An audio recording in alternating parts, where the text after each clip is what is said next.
Deux personnes peuvent avoir le même indice de masse corporelle, mais l'une d'elles va être très musclée et l'autre va être très fatiguée. L'indice de masse corporelle est une donnée en réalité qui est statistique et qui permet de mesurer globalement l'état de santé d'une population.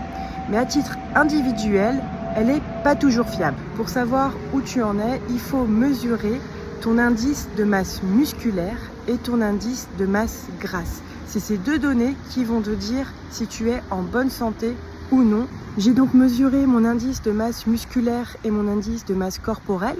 Pour mon indice de masse musculaire qu'on abrège par IMM, celui-ci est de 23%. Donc pour une femme de mon âge et pour être en bonne santé, dans la norme santé, on va dire, mon IMM devrait être comprise entre 24 et 30%.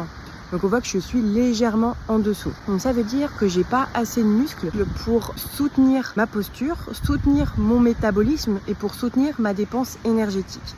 Donc ça donne une première indication de ce que je dois faire. Ensuite, j'ai mesuré mon IMG, c'est-à-dire mon indice de masse grasse. Lui, il est à 46%. Donc encore une fois, pour une femme de mon âge, il devrait être compris entre 25 et 33%. Ce qui veut dire que je suis vraiment au-dessus.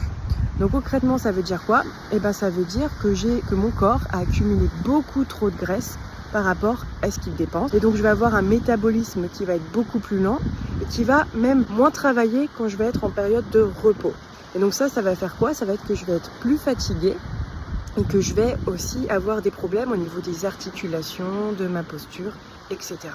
Voilà, donc il faut que je relève mon indice de masse musculaire et que je diminue drastiquement mon indice de masse grasse. Donc là, je pense que pour moi, c'est clair. Je dois pas seulement perdre du gras, je dois aussi prendre du muscle. Et ça passe forcément par le sport. Bon voilà, je suis partie pour faire du sport.